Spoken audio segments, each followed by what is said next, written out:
Ground में मौजूद हैं।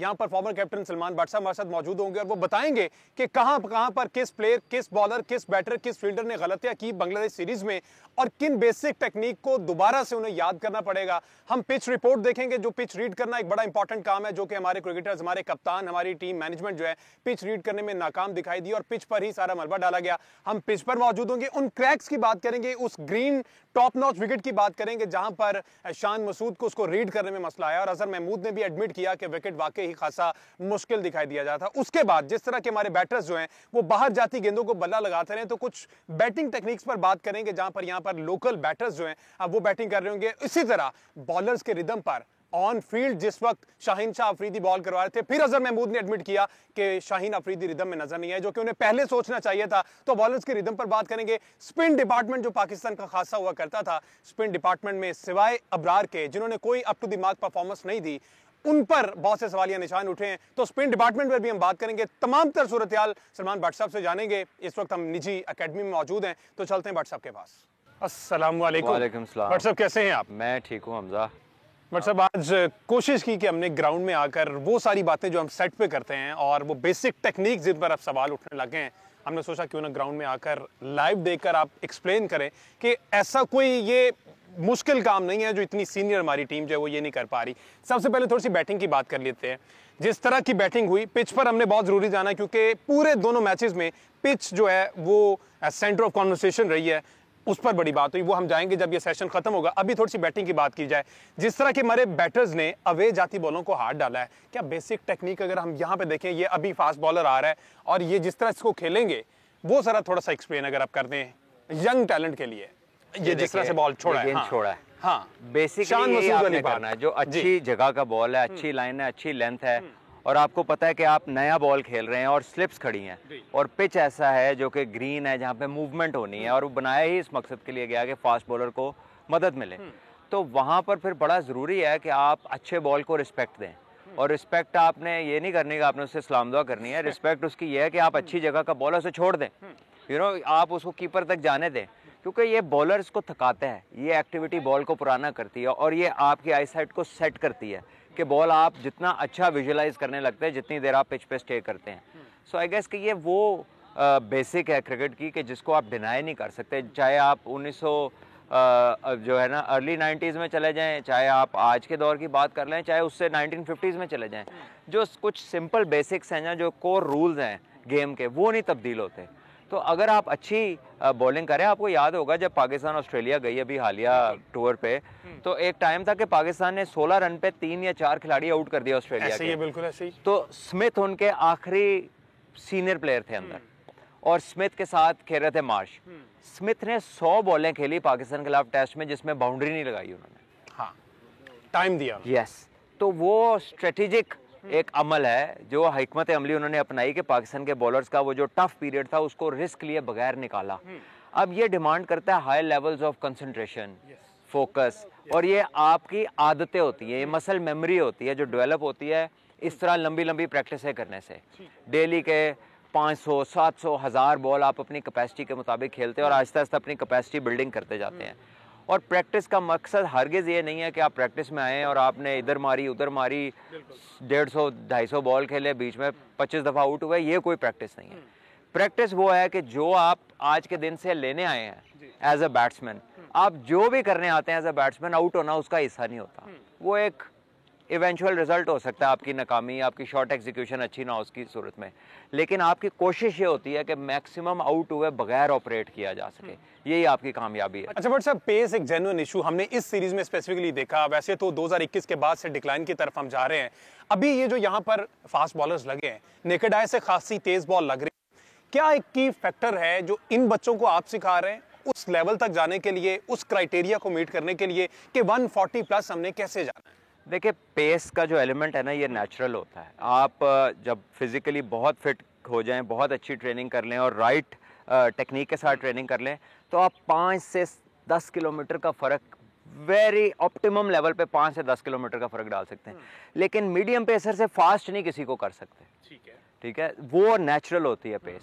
सो जब आप अच्छी ट्रेनिंग करते हैं, अच्छी टेक्निक्स डेवलप करते हैं और बॉलिंग मैकेनिज्म, बायोमैकेनिक्स आजकल है, कोचिंग कोर्सेज का हिस्सा है, उसको इस्तेमाल करने से आपको पता लगता है कि आपकी जो मशीनरी है, जो बॉडी है आपकी, वो अलाइनमेंट किस तरह की होगी तो आप इंजरी को अवॉइड कर सकते हैं और मैक्सिमम एफर्ट दे सकते हैं। तो वो चीज़ें अगर आप अडॉप्ट कर लें तो आपको अच्छा फ़र्क ज़रूर पड़ सकता है। लेकिन ये नहीं हो सकता कि आप फास्ट मीडियम से जेन्युइन फास्ट बॉलर बन जाए। आप 135 से 150 पे नहीं जा सकते, 140 को टच कर लेंगे ओकेजनली, रेगुलरली कोई एक एग्जांपल ऐसी होगी। ये जो अभी बच्चे आपके सामने बॉलिंग कर रहे हैं, ये दोनों फर्स्ट क्लास क्रिकेटर्स हैं, एक शोएब अख्तर है, एक आहद मलिक है, और दोनों GIC के प्रोडक्ट्स हैं। ये दोनों 135 के अंदर बॉल करते हैं, लेकिन ये दोनों स्विंग बॉलर्स हैं। इन दोनों का अगर आप पीछे जाके फिल्म करेंगे तो दोनों तरफ इनका बॉल स्विंग हो रहा है, कंसिस्टेंटली बॉल स्विंग हो रहा है। इनकी एक्शंस अच्छे हैं, अलाइनमेंट बड़ी अच्छी है, और ये जो अपनी कह लीजिए कि अब जो चीज़ें डेवलप कर रहे हैं वो है पेशेंस, कि एक जगह, एक कॉरिडोर में बॉलिंग करनी है। एक कॉरिडोर होता है, कॉरिडोर ऑफ अनसर्टेनिटी जिसे कहते हैं, कि वहाँ पे बैट्समैन ना आगे कंफर्टेबल खेलता है ना पीछे, वो गुड लेंथ भी उसको कहा जाता है। और चैनलिंग होती है कि यार ये कितनी विड्थ देनी है, कितनी नहीं देनी। बैट्समैन को ज़्यादा रूम मिले तो वो आर्म्स फ्री होते हैं, शॉट लग जाता है। तो बेसिकली प्रैक्टिस में आप अपनी लाइन एंड लेंथ को मेंटेन करते हैं over a period of time. Pakistan की प्रॉब्लम जो टेस्ट मैच में नज़र आई है वो एक तो स्टेमिना नहीं है, कि सर्टन पेस को, जैसे आपने कहा ना, कि वो मेंटेन कर सके। नसीम शाह थे 140 प्लस हैं, लेकिन अभी उनके फिटनेस का वो लेवल नहीं था कि वो उसको वहाँ कर सकते, इतनी लंबी बॉलिंग। इसी तरह शाहीन भी स्ट्रगल करते नज़र आए। सो आई थिंक जो फर्स्ट क्लास क्रिकेट का ना खेलना, जितनी रिक्वायर्ड ट्रेनिंग है उस लेवल को मीट ना करना, और सिर्फ फोकस्ड हमारा एंटायरिटी में लीग क्रिकेट पे होना, ये वो मल्टीपल रीजंस हैं जिसकी वजह से हमारी फास्ट बॉलिंग ने मार खाई है। और ना हम स्किल लेवल्स में टॉप नॉच हैं और ना हम फिटनेस में टॉप नॉच हैं। अच्छा, बट सब रिवर्स स्विंग जो है ना, पाकिस्तान का एक की एलिमेंट हुआ करता था। हमने देखा कि द ग्रेट डब्ल्यू से लेके अभी तक, और उससे पहले भी, अब जो है वो फैक्टर कहीं ना कहीं हमसे गुम हो गया है। बेसिक्स की तरफ अगर आए तो रिवर्स सीखना क्या खासा मुश्किल काम है? देखिए, रिवर्स स्विंग कराने के भी जाहिर है कि एक तो बॉल को आपको लुक आफ्टर करना पड़ता है कि एक साइड अच्छी तरह शाइन रहे, और फिर आप साथ वेट करते हैं कि दूसरी साइड पुरानी होती जाए और वो इस कदर हो जाए कि वो आपको कह लीजिए कि एक साइड स्मूथ होगी, फ्रिक्शन दूसरी साइड पे ज़्यादा होगी रफनेस की वजह से, तो वो फिर बॉल अपनी शाइन की तरफ स्विंग हो जाता है, इसीलिए उसको रिवर्स स्विंग कहा जाता है। उसमें भी बना हुआ गेंद भी हर बॉलर का उसके बस की बात नहीं होती कि उसको वैसा कर ले। उसके लिए भी आपकी एक अच्छी डिसेंट पेस भी होनी चाहिए, और कुछ सर्टेन एक्शन जो एक्शन ज़्यादा सपोर्ट करता है रिवर्स बॉलिंग को, जैसे थोड़ा सा स्लिंग हो अगर एक्शन में, जैसे मलिंगा थे या लेटर स्टेजेस पे जब वकार भाई औकत करते, थोड़ा स्लाइटली राउंड आर्मिश, पूरा नहीं। तो इसी तरह आप शॉन टेट को देख लें, जो ग्रेट बॉलर थे, शोएब अख्तर भी करते रहे, वसीम भाई ने तो सारी दुनिया को इस पर हैरान परेशान किया, और अभी बुमराह भी रीसेंट एग्जांपल है। एंडरसन बड़ी शानदार करते रहे लेटेस्ट स्टेजेस में, स्टुअर्ट ब्रॉड, और आई थिंक ये डेवलप होती है over a period of time. लेकिन जो बेसिक चीज़ें हैं ना बैटिंग और बॉलिंग दोनों में, वो ये है कि बैट्समैन को बॉडी के करीब खेलना आना चाहिए। टेस्ट क्रिकेट के लिए उसे अपनी ऑफ स्टम्प का पता होना चाहिए कि कौन सा बॉल अंदर है वो मैंने खेलना है, कौन सा बाहर है, कौन सा मैं छोड़ सकता हूँ। इसकी जजमेंट आपकी बड़ी एक्यूरेट होनी चाहिए, स्पेशली अगर आप पहले 3 नंबरों के प्लेयर हैं। ओपनर्स का काम ही होता है कि आप नए बॉल को सी ऑफ करें और बाकी आने वालों के लिए आसानी करें, और अगर आप सेट हो गए हैं तो उसको लंबा लेके चलें।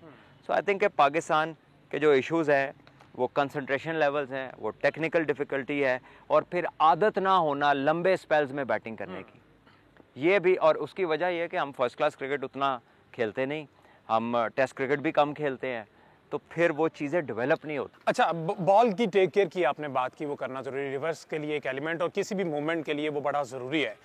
ये क्या सभी की जिम्मेदारी है या सिर्फ ये कप्तान की जिम्मेदारी होती है कि उसने हर बॉल के बाद ये तो हमजा, ये तो पूरी टीम जो है ना वो बॉल की लुक आफ्टर करती है। और उस लुक आफ्टर में क्या होता है कि आपने बॉल को स्वेट नहीं लगने देना, उसे गीला नहीं होने देना। जाहिर है आप इतनी गर्मी में खेलते हैं, सबको आप देखें बॉलर्स अक्सर सिलाई के ऊपर से यूं पकड़ा होता है, छोटे टॉवल्स रखे होते हैं, तो वो अपनी जो स्वेट होती है ना उसको साफ कर रहे होते हैं ताकि बॉल के ऊपर ना जाए, क्योंकि अगर बॉल गीला होगा तो फिर रिवर्स नहीं होगा, उसका ड्राई होना ज़रूरी है।